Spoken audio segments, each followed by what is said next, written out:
ibyishimo byinshi kuba kuri uyu munsi kandi numva ndi muzima. Ijambo ry'Imana dusanga hano mu bitabo bibiri ariko mu mirongo mike. Turatangiza n'igitabo cy'Abaroma, urwandiko Pawulo yandikiye Abaroma, igice cya 8 umurongo wa 29 turagera ku wa 30. Tuze guheruka Abakolosayi igice cya 1 umurongo wa 15. Abaroma ibice 8 umurongo wa 29 tugere kuri 30. Nari nabivuze suko mu magambo hari ikintu twamenyereye kaba kamenyero, ibimvugo turayirepeta nkuko bari kuvuga, umuntu wese arayimenya. Naratekereje abantu muza kurepeta cyane cyane abaririmbyi amenya kuririmba icyongereza atacumva. Muza mubambonera rwose akakiririmba akatwemeza ariko adahana ngo ikivu agahaguruka rwose akaturirimbira kandi tukabashobora burya usinze umuziki abandi tuzakora kuko nizatuva amagambo akaturirimbira kuko baramurepetesheje abisubiramo arabivuga atazi icyumvise. Niko abantu bamenyereye ubukristo, abantu bamenyereye mu magambo, abantu baramuvuga, umuntu wese akumva arabuzi arabufite ubukristo. Yewe mugabo bakamubwira neza akamutomeranya ariko ukagenda akorera muri wowe, uko ukagenda akuyobora ukabyemerera, niko ugenda uhinduka mushya buri munsi mu ngeso zawe. Nta muntu uzuba musha umunsi ngo utekereze ubwo waje ugapfukama hano ngo wahise uba musha birarangiye. Ni buri munsi. Hari umuririmbyi wagiye mu mwuka arahishurirwa aravuga ngo nje bisemo guhora kizwa kandi gashingwa mu gakiza ke aravuga sinza akava. Haleluya.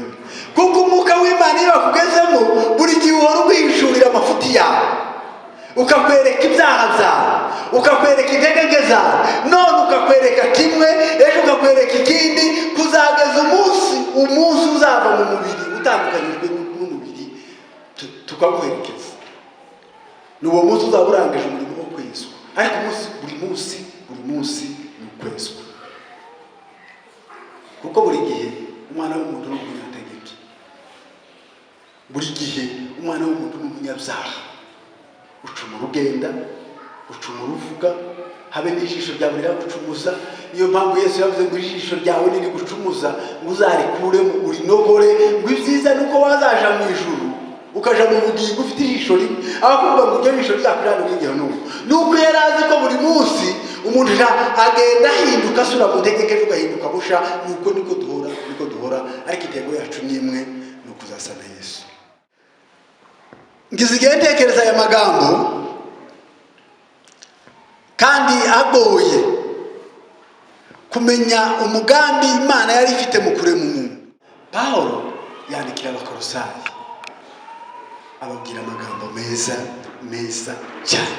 Yari atadangiye avuye kutubwira iyo ndirimbo mwaririmbye, yari yababwiye ngo uwo niwe waducunguje amaraso y'igiciro ucisha. Amaraso utago nubwo wagira bimeze biti tiwayabona, ayo niyo yaducunguje. Hanyuma aravuga ngo niwe shusho y'Imana. Ishusho y'Imana, ubwiza bw'Imana bwose bugaragarira muri we, yemera kubusiga, ntabwo yarutakaje. Haleluya. Yemera kubusiga kugira ngo aze gusubiranya ya shusho yayo yo mu ijuru. Yaravuga ati kugira ngo niyunge n'aba bantu, kugira ngo nzabacungure, nuko nambara uriya mubiri bambaye, kambara uriya mubiri w'itegeke, kambara uriya mubiri urwara, kambara uriya mubiri upfa, kugira ngo nongere subiranye bwa bwiza bw'Imana yari yarabateganyirije kera. Itanga ishusho yayo kugira ngo ize muri iyi si yongere isubire mu ishusho y'Imana n'abantu. Iyo niyo ntego yazanye Yesu mu isi,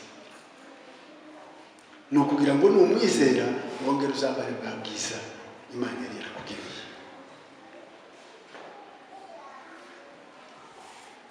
Ijambo rivuga ngo yamenye kera nicyo ngiye kugarukaho. Yamenye kera isi itararema, ntakaratekerezwa, imisozi bitaraba. Imana yari izi ko, yari yarateganije ko ubwiza bwawe ari ubw'agaciro mu maso yayo. Niyo mpamvu Imana yawe ko itopfa kukurema gusa ngo ubaho ngaho, ikuremera n'aho uzaba kandi guhereza ibyo uzaje gukora. Naratangaye nsoma aya magambo, yarabwiye umuntu iravuga ngo nguhaye umugisha, nguhaye n'ubutware, wimenyereza ibyaremwe byose ubitegeke. Haleluya. Birya Satani yagiraga hano, birya yakoreshaga hano, bwa butware yari afite, cya cyubahiro yari afite, iraza igihereza umuntu, iramubwira ngo ngiyi Edeni nkuremeye, uzayibemo, uzayihingire, uzarya ibiyirimo, wimenyereza ibiyirimo byose, ibiguruka mu kirere, ibiguruka hasi, inyamaswa n'amatungo zose bishize munsi y'ubutware bwawe kugira ngo ubitegeke. Mbaye ntekereza aya magambo, naje gusanga harabayeho isi mbere y'iyi turimo. Isi yari itegetswe n'uwitwaga Lusiferi, ariwe waje kuba Shitani. Mu Giswahili bakavuga ngo yari Adeni y'Imana cyangwa se Edeni y'Imana. Icyo gihe Imana yari yarayiremye ihari ufite ubwiza. Satani waje kuba Satani akiri Lusiferi ari uyitegeka. Ubundi yari ikiremwa gikomeye cyane, kuko naratekereje nsomye Bibiliya nsanga yari afite imirimo itatu yakoraga. Uwa mbere yayoboraga umutwe w'abaririmbyi b'abahanga, korari ya mbere yaremwe n'Imana, yicaraga iririmbira Imana, inezeza Imana. Icya kabiri yayoboraga umutwe w'ingabo zishinzwe kurwana intambara zose, zaba izo mu kirere n'izo mu isi, aribo bari bazengurutse intebe y'Imana. Icya gatatu yategekaga isi n'ibirimo byose. Ibi turimo tubona n'ubwiza bwose n'ukuntu isi yacanaga yayimurikiraga, Satani niwe wabitegekaga, ikiri Lusiferi itaraba Satani. Umunsi umwe igira kwishyira hejuru, iravuga ngo noneho nawe bitewe n'uko yibonaga uko imeze n'ibyirimo, aravuga ngo agiye kuzamura intebe ye ngo nayo yicarane n'isumba byose. Ariko Imana irayiseka, iravuga tugaruka wishize hejuru, nzakumanura tugeze ku ndiba y'ikuzimu, aba ariho uzaja kuba. Imana ica Satani n'abamarayika bose bari kumwe nayo barajyana. N'uyu munsi hari igihe umuntu ari mu kugenda yabaryamye, dayimoni akamusura kuko afite ya shusho yajanye, ntiyigeze ayita. Yaguhagarara imbere wabona umucuti mbonye marayika ukavuga ibitangaza, nawe wasuwe na dayimoni wa wundi wacanywe na Satani. Bukeye imaze gucumura, isi irongera idendezwa n'amazi, iba umwijima, ariko Bibiliya ikavuga ngo ariko umwuka w'Imana wari hejuru y'ayo mazi. Haleluya. Imana iravuga ngo reka noneho yongere ireme Edeni y'umuntu. Haleluya. Yongere ireme Edeni y'umuntu, iragenda irategeka, iravuga ngo amazi naje uruhande rumwe, ahumutse haboneke, ngo Imana ibona ko ari byiza, igenda irema umuntu ngo ije kurangiza imirimo, irema ibintu, ije kurangiza imirimo irema umuntu, imuhereza isi. Haleluya. Irema umuntu yavuze ijambo, iravuga ngo reka tureme umuntu usa natwe, afite ishusho y'Imana, bari kwikurema, iguhereza Edeni. Aya ni amakuru tuzi. Iramubwira ngo nguyu umurima nkuremeye, uzawurinde, uzawuhinge, hanyuma ibirimo byose bizagutunge. Haleluya. Bavuze ngo afitiye byinshi mu kiganza cye. Bukeye kuko Satani ariko yagarwa na bwa bwiza yari arimo, akabona yabuvuyemo, noneho yarahanwe, ari mu mwijima, ari mu ngoyi, aho ntiyategerereje iherezo ry'iwe ribi, agira ishari, azana ibiremwa byari ku isi, ashaka kubiteranya, kuko bari mu kuvuga ubu bagacanga indimi ngo arabigonganisha. Iragarwa, ishaka guteranya umuntu n'Imana. impamvu yatumye abikora gutyo nuko yari azi ko Imana icyo yanga itakwihanganira ni ukubona umunyabyaha yongeye kubana nayo yari kubyihanganira. ikorukira ugaterekana mbateranye, hanyuma nimara kubahuza imitwe ubushuti bwe n'Imana buraba bupfuye, nawe iriya sura buriya bwiza butakaza. nguko uko umuntu yambuwe ubwiza bw'Imana yambara umubiri w'umuntu, uwo munsi urupfu rutugeraho n'uyu munsi rutugoye. tuzambara ubwiza bwa Yesu, tuzasa na Yesu, tuzicarana na Yesu, tuzasangira na Yesu. uwo ni wo munsi ibi byose turimo tubona bizaba bitsinzwe. mu kuturema mukarabwa ngo tuzishima hejuru y'urupfu ndetse na Satani, wa wundi waje kutwambura ya shusho. umunsi tuzamunisha tuzamwishima hejuru. haleluya. maze kwambara wa mwambaro waje Imana yandemeye, nubwo Satani yawanduje n'ubundi hari aho ubitse nzawambara. haleluya. gusoza tubwirana ngo iyi ndirimbo muza muyiririmba, muzubwira abagenzi bawe ngo uri ishusho y'Imana. ahebuje byose ibyaremwe byose, kandi ahebuje ibyaremwe byose mu gucungura. baratubwiye ubushize, naravuga ngo amaraso y'amapfizi n'ay'inka z'amariza ibijya bitambabuza ngo byatwikiraga ibyaha umwaka umwe, ukaba rurarangiye caca ukongera ukakibagira kirya kimwe. yaratubwiye ngo abo yamenye kera, haleluya, yarabatoranije kandi batoranya kera, kandi batoranyiriza kugira ngo bahereze ishusho y'umwana wayo. haleluya. nibajije ayo magambo, kuba waratoranijwe kera ntabwo bivuze ko Imana yaturemye yatumenye kakwa kundi yabwiye Yeremiya. irya ni ritoya cyane ijambo yabwiye Yeremiya ngo nakumenye nk'ukiri urusoro mu nda ya nyoko. ni ijambo rito cyane. urwo rusoro kugira ngo rube hose si uko ari Imana, siko? ariko twebwe usomye mu Baefeso igice cya 1 umurongo wa 3 havuga, usomye aho hose havuga imigisha 7 twarokeye muri Yesu Kristo. haleluya. harimo uyu mugisha uvuga ngo nakumenye kera isi itararema.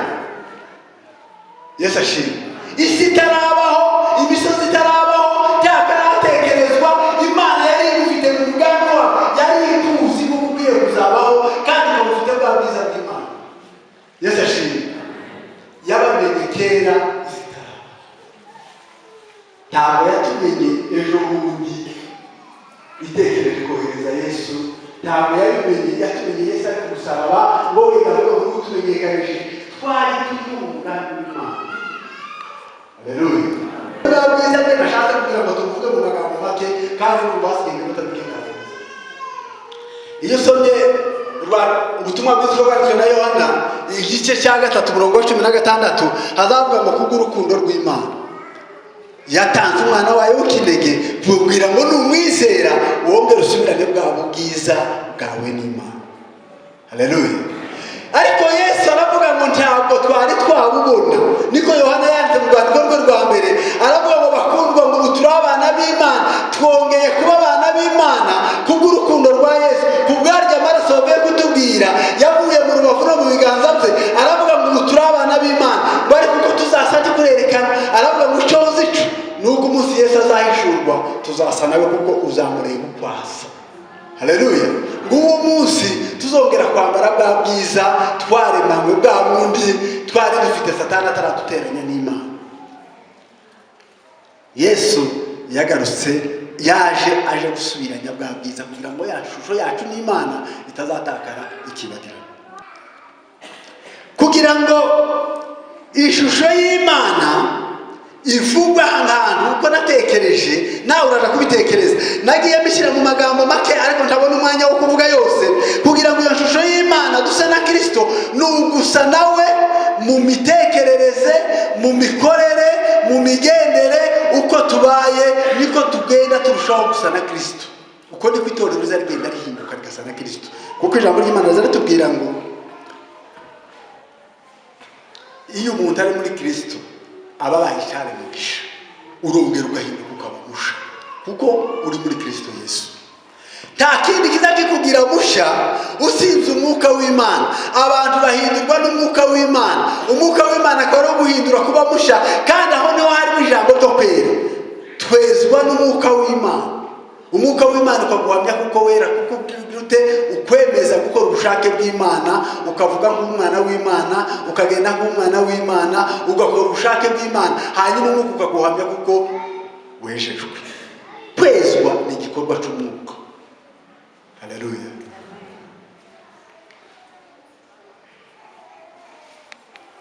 Bibiliya ikatubwira ngo twaremewe gusa n'Imana. Ntabwo twaremwe kuko tubona ngo turi abantu. Oya, turi abantu, turi abanyarwanda, hari n'ayandi moko. Twese, umuntu wese uriho, ikiremwa cyose cy'ikiremwa muntu cyaremewe gusa n'Imana, tubiheshejwe na Yesu Kristo. Haleluya. Yohana arandika mu gice cya mbere avuga ngo mbere na mbere hariho jambo, kandi uwo jambo yari Imana.